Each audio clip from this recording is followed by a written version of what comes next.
Welcome. In this video, I'll show you how to stop Instagram from sharing story to Facebook. Alright, if you find this video helpful, please leave a like and subscribe to the channel for more such tutorials. Now first up, go ahead and open up Instagram. Wait for it to load, and once it loads, tap on your profile at the bottom right. Now go ahead and go to the top right and tap on the three horizontal lines. And here just tap on Meta Accounts Center. Now in this section, go ahead and tap on Connected Experiences. Okay, so just tap on it. Now in here we have sharing across profiles.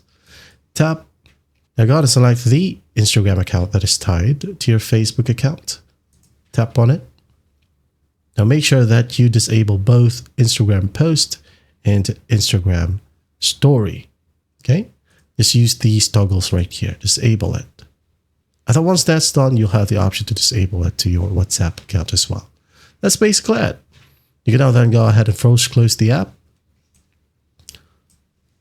And after that, you're good to go.